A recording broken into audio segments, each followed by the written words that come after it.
ก่อนอื่นต้องขอบคุณรัฐบาลค่ะที่ให้ความสำคัญกับพื้นที่ชายแดนยึดคืนพื้นที่กลับมานี่ไม่ใช่แค่เส้นหนึ่งบนแผนที่แต่นี่คือบ้านนี่คือที่ทำมาหากินนี่คือความปลอดภัยวันนี้ถึงเวลาแล้วที่เราจะทำกำแพงตามนโยบายที่ได้หาเสียงไว้นะคะแนวชายแดนไทยกัมพูชาค่ะ798กิโลเมตรครอบคลุม7จังหวัดตั้งแต่อุบลราชธานีศรีสะเกษสุรินทร์บุรีรัมย์สระแก้วจันทบุรีและตราดแม้จะเป็นชายแดนเหมือนกันค่ะแต่สภาพภูมิประเทศนั้นแตกต่างกันบางพื้นที่เป็นที่ราบเป็นป่าเป็นเขาเป็นหน้าผาเป็นคลองนะคะการสร้างกำแพงจึงใช้แนวคิดแบบเดียวกันไม่ได้นะคะในพื้นที่ราบนะคะเราอาจจะใช้กำแพงที่เป็นลักษณะโครงสร้างนะคะไม่ว่าจะเป็นกำแพงคอนกรีตกำแพงเหล็กแต่ในป่าในเขาค่ะในการทำโครงสร้างแบบนี้ก็จะทำได้ยากจึงเสนอให้ใช้เทคโนโลยีเข้ามาช่วยด้วยแนวคิด Smart Border ค่ะคือระบบตรวจจับความร้อนกล้องวงจรปิดเซ็นเซอร์หรือเครื่องส่งสัญญาณนะคะเพิ่มเครื่องมือเหล่านี้เพื่อเพิ่มความปลอดภัยให้กับพี่น้องทหารแล้วก็พี่น้องประชาชนค่ะดิฉันเห็นด้วยเป็นอย่างยิ่งค่ะที่รัฐบาลชุดนี้จะทำหน้าที่ทบทวนกฎหมายที่บังคับใช้ให้มีความสอดคล้องกับสถานการณ์ในปัจจุบันสิ่งที่วันนี้รัฐบาลจะสามารถขับเคลื่อนและดำเนินการได้ในทันทีคือการยืนยันร่างพระราชบัญญัติองค์การบริหารส่วนจังหวัดร่างพระราชบัญญัติสภาตำบลและองค์การบริหารส่วนตำบลและร่างพระราชบัญญัติเทศบาลที่ได้ผ่านความเห็นชอบจากที่ประชุมสภาผู้แทนราษฎรและอยู่ระหว่างเสนอวุฒิสภาให้การพิจารณาการแก้ไขอายุผู้สมัครท้องถิ่นเป็นขั้นต่ำ25 ปีเป็นการเปิดโอกาสให้คนรุ่นใหม่เข้าไม่มีบทบาทในทางการเมืองมากขึ้น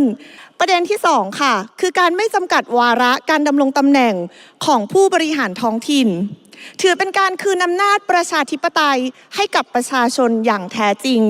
คืนสิทธิ์ในการเลือกให้กับประชาชนแนวนโยบายที่ค่อนข้างที่จะชัดเจนในเรื่องของการกระจายอำนาจ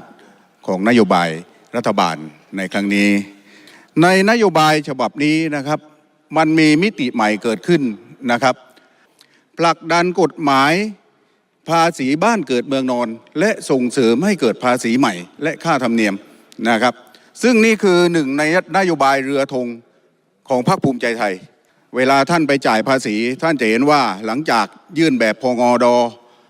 ต่างๆแล้วเนี่ยนะครับในช่องสุดท้ายเนี่ยเขาจะมีช่องให้บริจาคซึ่งปัจจุบันนี้ก็คือบริจาคให้พรรคการเมืองต่อไปนะครับในนโยบายภาษีบ้านเกิดเมืองนอน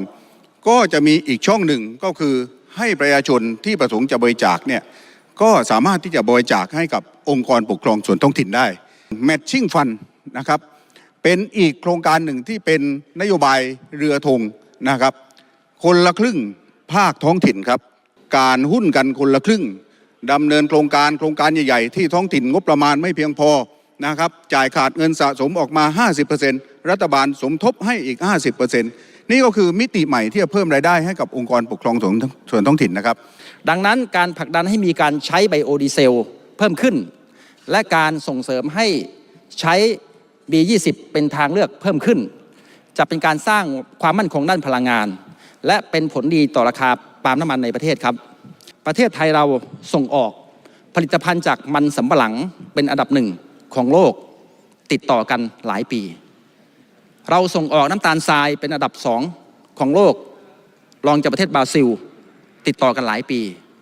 และเรายังส่งออก CPO หรือน้ำมันปาล์มดิบเป็นที่3ของโลกรองจากประเทศอินโดนีเซียประเทศมาเลเซียทุกปีแสดงให้เห็นว่าประเทศไทยเราครับเป็นแหล่งปลูกพืชพลังงานที่สำคัญของโลกครับดังนั้นกับผมจึงขอสนับสนุนและเห็นด้วยอย่างยิ่งกับนโยบายเพิ่มสัดส่วนการใช้เชื้อเพลิงชีวภาพเพราะว่านอกจากจะสร้างความมั่นคงด้านพลังงานให้กับประเทศไทยแล้ว